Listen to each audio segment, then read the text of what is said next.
Thomas Sowell, Economic Facts and Fallacies.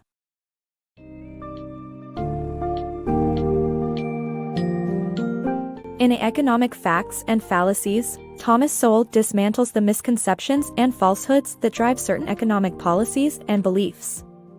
The book reveals the damaging impacts of fallacies such as the zero-sum fallacy, the post hoc fallacy, and the open-ended fallacy. As you delve into this summary, you will gain a better understanding of the realities of economics, international trade, and wealth distribution. Moreover, you will discover how geography plays a significant role in the success of nations and how the ever-changing world of prosperity can challenge widely held beliefs.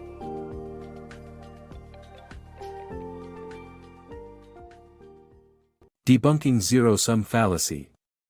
Politicians and campaigners may approach problem-solving with good intentions but inadvertently create more harm due to emotional decision-making. The zero-sum fallacy, which posits that in each economic transaction there is a winner and a loser, is one such example of misguided thinking. This fallacy can be seen in economic policies like rent control, which, when implemented, led to the scarcity of rental properties. It is also found in international trade, where some believe that rich countries profit at the expense of poorer countries, overlooking the prosperity brought to the latter through increased trade and investment. Recognizing the fallacy of zero-sum perspectives will lead to better understanding and more effective policies. The post hoc fallacy trap. A common mistake in politics and economics is falling for the post hoc fallacy, believing that if event Y followed event X, it must have been caused by X. Misunderstanding causality can lead to devastating decisions. For instance, the banning of the pesticide DDT due to the mistaken belief that it caused cancer led to the resurgence of malaria, resulting in millions of deaths. Similarly, policymakers wrongly attributed the 1929 stock market crash as the cause for the collapse of the U.S. economy and unemployment, making a scapegoat of the event instead of addressing the real issues.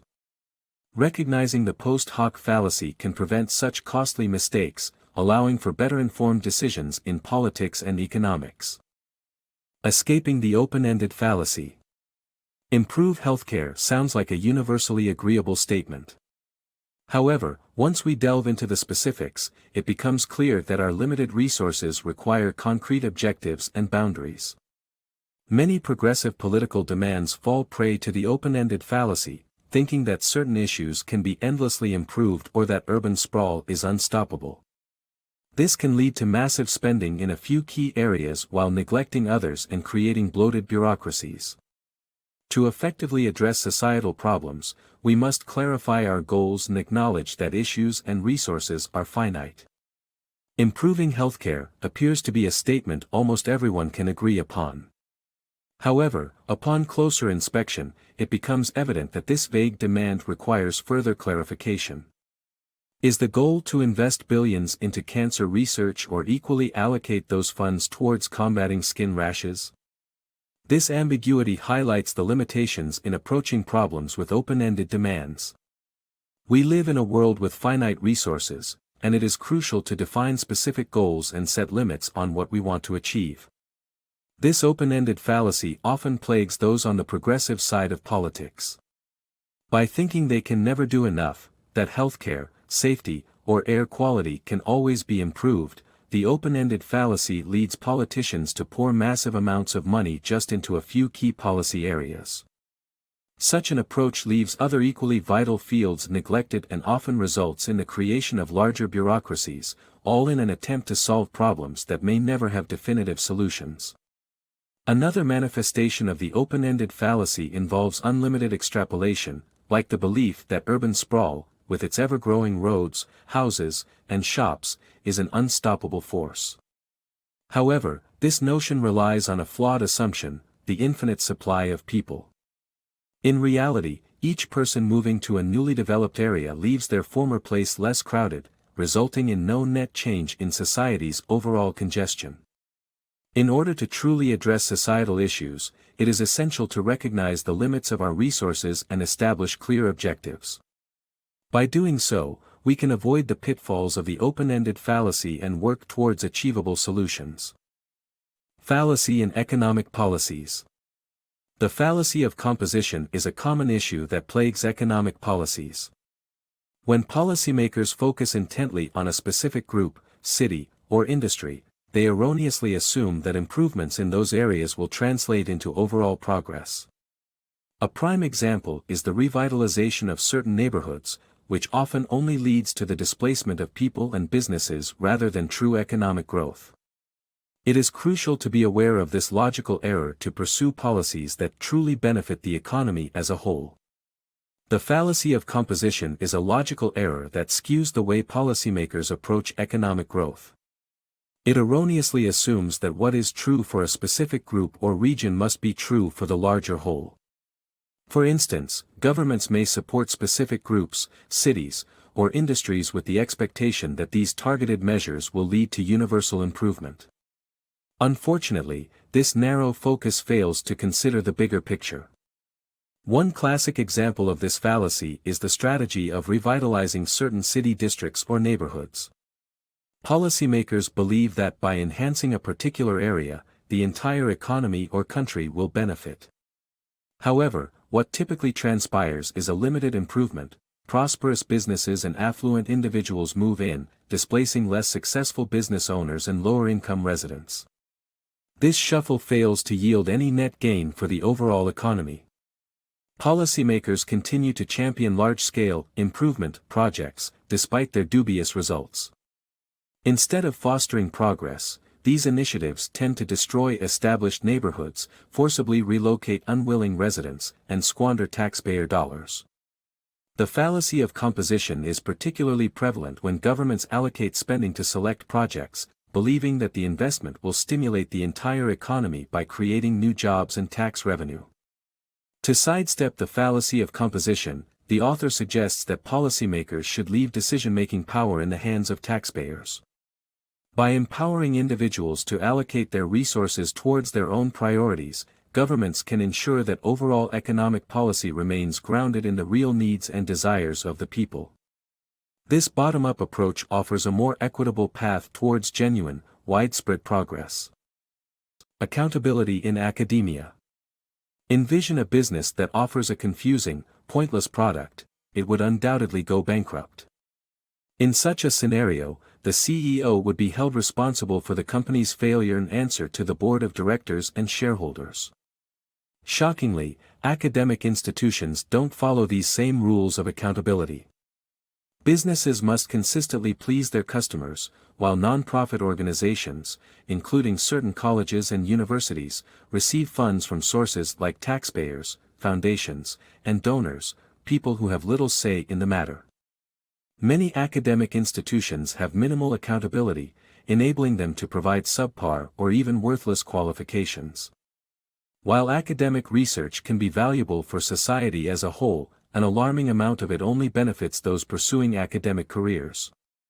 This self-serving research is often subsidized by governmental agencies, foundations, and other external sources, allowing it to flourish without clear limits or oversight. Sadly, much of this knowledge piles up, unused, in university libraries as it is of no real value or benefit to society. In a world where businesses must constantly prove their value and maintain high standards, academia seems to exist within a unique bubble of its own. The repercussions of this lack of accountability become increasingly apparent as students graduate with seemingly useless degrees, leaving the rest of society to question the value of higher education. The time has come to reevaluate and redirect the goals and focus of academic institutions to create a truly impactful and meaningful educational experience for all. Decoding wealth inequality stats.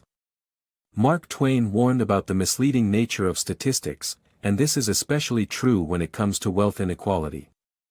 Income statistics can distort the truth by not taking taxes, government support, and other factors into account. This can lead to a false belief that the rich are getting richer at the expense of the poor, when in reality, a more nuanced understanding of the context behind the statistics is necessary to grasp the true situation. While statistics can be a powerful tool, they can also lead to misconceptions when presented without context, particularly in the realm of wealth inequality. One major issue arises with income measurements typically not accounting for taxes, leading to an overestimation of how much wealthier individuals actually earn. After taxes, their incomes are often significantly reduced. Another distortion occurs when income statistics fail to consider government support and similar financial assistance provided to those in lower income brackets.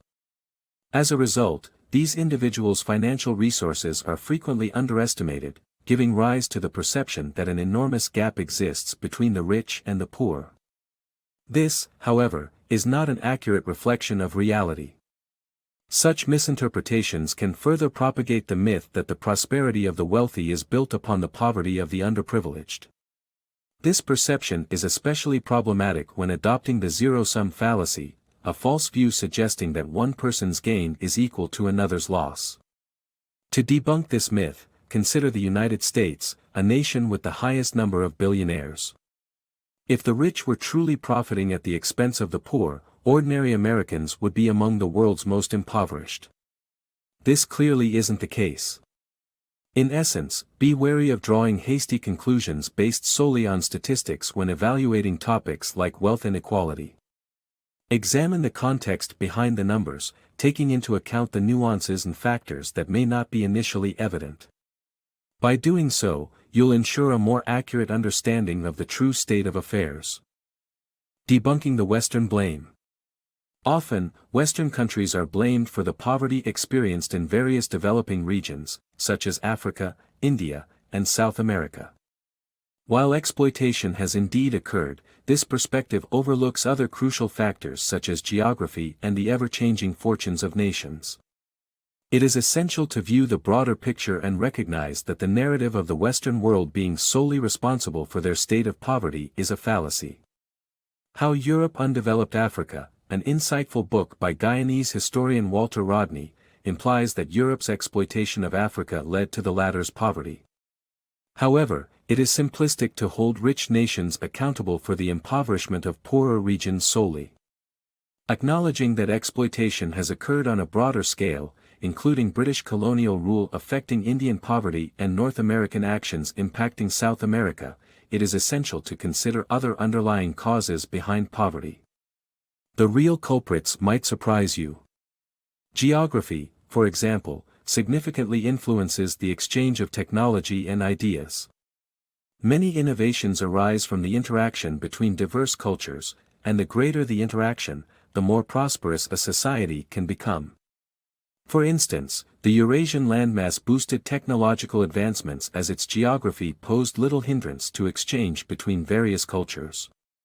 In contrast, certain nations and regions faced insurmountable geographic barriers, like the Sahara Desert or the expansive oceans around Australia, that prevented cultural exchange and further advancement. History has also shown that nations and empires rise and fall, experiencing fluctuating standards of living, technology, and military power. The Islamic world is a prime example of a realm that enjoyed high standards and sophistication for centuries before experiencing decline. It's important to understand that an all-encompassing equality did not exist throughout human history. Nations' prosperity is continually shifting, with regions experiencing both wealth and poverty in different eras. To avoid believing a common fallacy, one must take the broader picture into account and recognize that blaming Western countries exclusively is an oversimplified explanation of poverty in developing regions.